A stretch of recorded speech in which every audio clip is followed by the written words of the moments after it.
fuerte movimiento sísmico sacudió la ciudad de Puno. En Lima y en cualquier otra parte del Perú debemos estar preparados ante eventos de esa naturaleza. Jorge Eduardo Eyerson es uno de los artistas más importantes del siglo XX en el Perú. Reunía en sí dos disciplinas con la misma excelencia: las artes visuales y la poesía. De eso se trata la siguiente nota.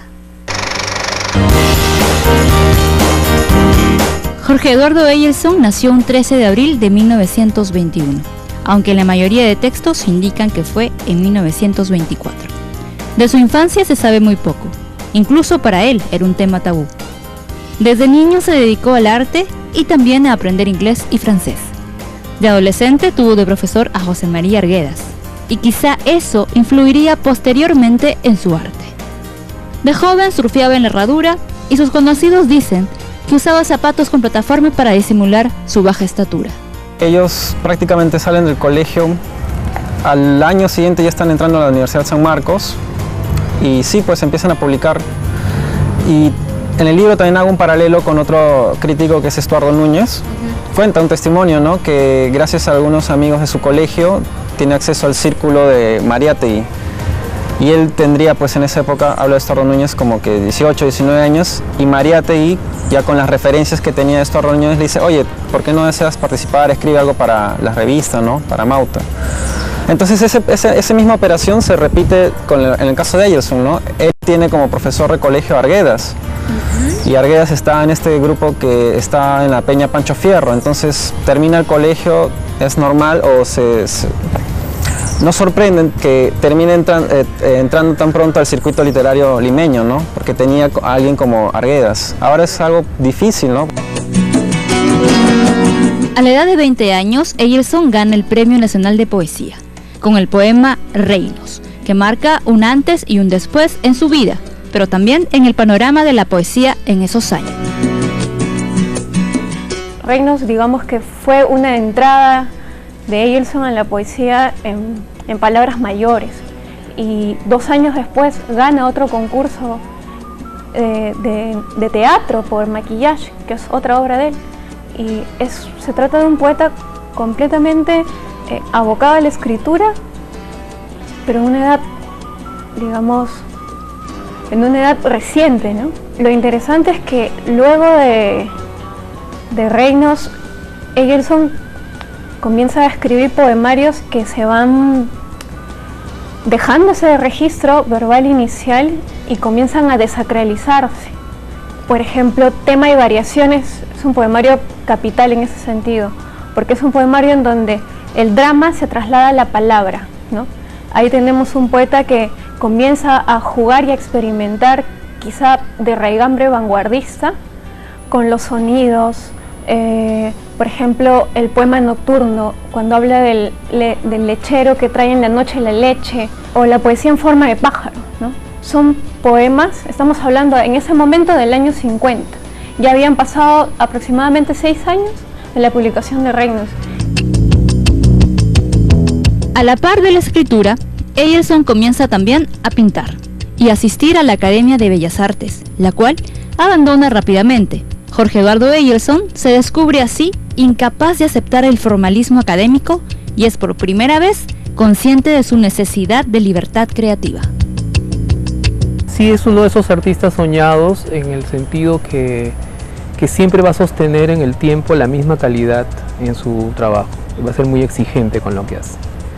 Entonces eso es muy interesante porque siempre se activa con lo nuevo, con la sensibilidad de época, y siempre la busca articular con un horizonte de pasado identitario, ya sea desde el punto de vista personal o desde el punto de vista colectivo. Entonces es un artista muy fuerte por esa razón. Es poeta, pero como hay poesía no escrita, es también artista visual. Su vida, a finales de los años 40, transcurrió en Europa, pues se ganó una beca a Francia por 1 año. Sin embargo, se quedó tan fascinado con el viejo continente que decidió vivir allí el resto de sus días.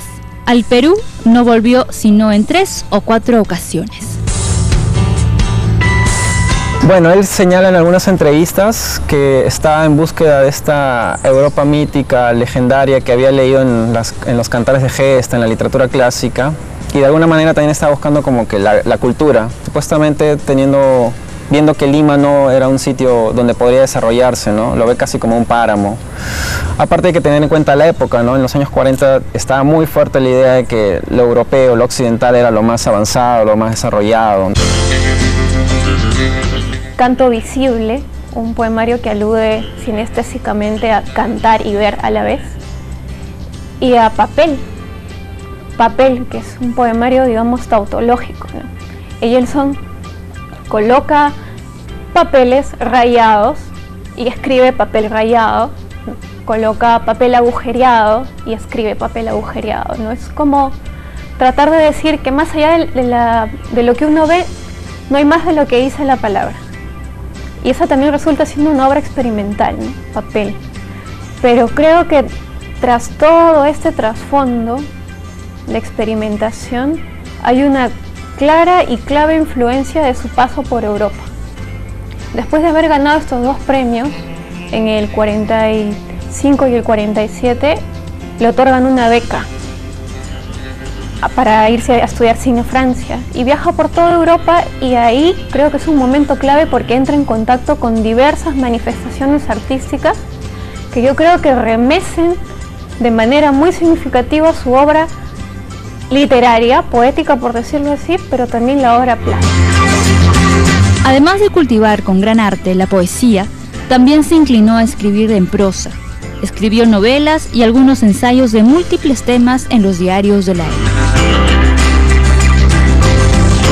Él comenta en una entrevista que conoce a una joven italiana que va a ser el origen de un personaje de su novela que se llama El cuerpo de Giuliano. Él comenta que al conocer a esta muchacha se termina dando cuenta que está como que sin territorio, sin historia, sin tradición, sin cultura, y eso de alguna manera lo empuja a mirar otra vez hacia el Perú. Eso es por un lado, y por el otro creo que tiene mucha influencia también su relación con Sebastián Salazar Bondy.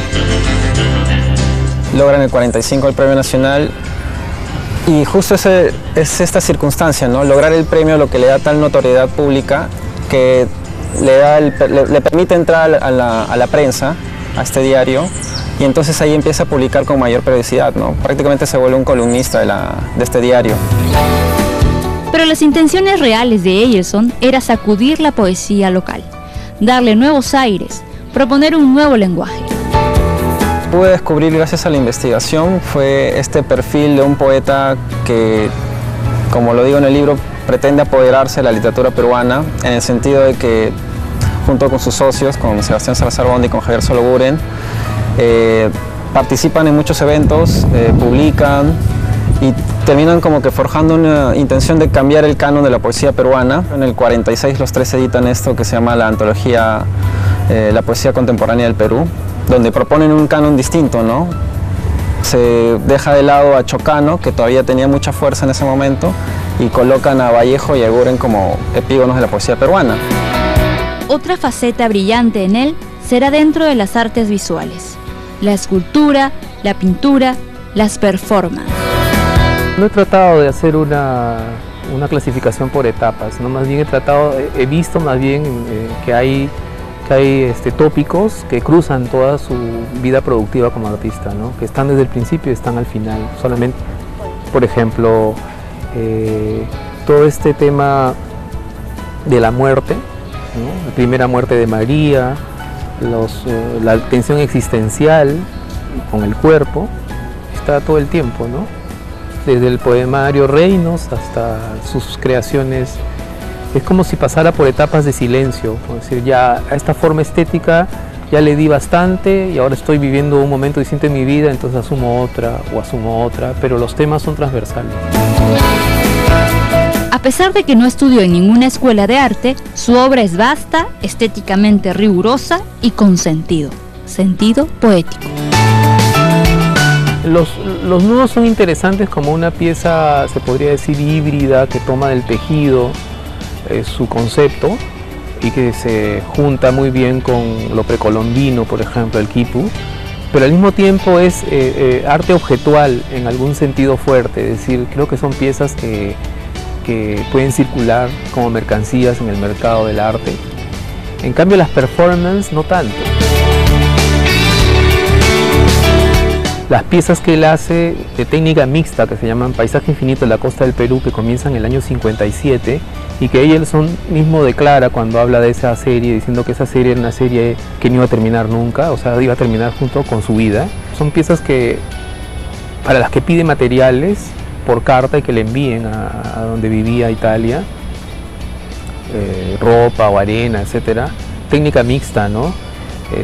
Pero también hay el referente del tópico de la costa del Perú, que es un tópico muy interesante para el arte peruano, que viene desde la década del 30 increíblemente, y que muestra pues un horizonte que yo llamo conceptual, en el sentido de que el principio, que es una imagen, o sea, es una idea plástica, es tan fuerte que te da pie a que tú busques posibilidades de forma estética y de materiales diversos.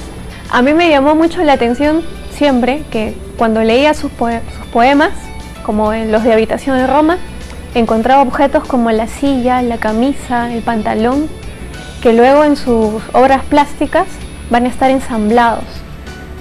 Y eso reitera un poco la voluntad que él tenía o concebía por la poesía, ¿no? Él creía que la poesía era el estado permanente del universo. ¿Qué quiere decir esto? No solo que la poesía está en todos lados, sino que la poesía tiene que moverse. Por ejemplo, el caligrama, lo que se llama caligrama como la poesía en forma de pájaro, este poema bastante significativo y particular que está en tema de variaciones, es interesante porque si bien nos presenta a un ave dibujada con palabras, ¿no?, como sería un caligrama, Eyelson lo comienza a deshacer, lo deshace, ¿no? Empieza azul el ojo, el pico anaranjado, la palabra azul coincide con el ojo, el pico con el pico, el cuello con el cuello, pero es en la parte, digamos, intestinal, en donde Eyelson con la palabra comienza a desarmar al ave. No se trata de lo que yo llamaría en ese momento un caligrama deshecho, ¿no? Eyelson deshace el caligrama, pero no lo deshace solamente para decir que el ave no está, que no vuela, que no respira, sino que yo creo que lo deshace porque de una u otra forma está cuestionando la palabra como representación. Todas estas artes se relacionaban de un modo particular. Él era un artista conceptual.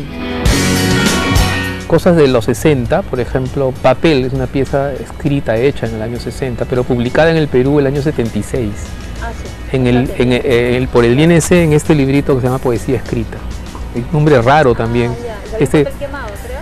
Esa, la del papel quemado es, y también de huellas de zapatos y un montón de huellas, todo eso es papel, se llama. Y hay toda una discusión entre importantes intelectuales peruanos acerca de la validez o no de esto. Además, hay algunos gestos de incomprensión, ¿por qué llamar a un poemario poesía escrita? Como si fuera tautológico, porque entienden que la poesía siempre tiene que ser escrita. Y Eyelson tiene apuesta por una teoría de lo poético, incluso desvinculado del escrito. Entonces, hay poesía que no necesariamente es escrita, te dirá Eyelson. Y en ese sentido, su trabajo se puede articular bastante bien con el arte conceptual o con cierta forma de conceptualismo, ¿no? En el diario El País se cuenta que su última intervención o performance tuvo lugar en la Galería Melesi. Vivir è un'opera d'arte, encontró con Jorge Eyelson, el 16 de abril del 2006. La galerista repartió narices rojas al público que entraba. Con la cara pintada de blanco y una nariz roja, el artista se sentó en silencio y miró al público. Soltó una ligera risa. Unas cuantas risas tímidas se alzaron. Siguió él riendo, y ya en el juego el público rió a su gusto. El proyecto, según Jorge Eyelson, era hacer reír para reírse de uno mismo y carcajearse por fin de todo. Así era Jorge Eduardo Eyelson, sensible, original y quizá por eso genial. Siempre será un feliz instante encontrarse con su obra, y felizmente que las nuevas generaciones lo están haciendo. Su audacia e ingenio está más vigente que nunca. Además, y sobre todo, sigue siendo inspiradora.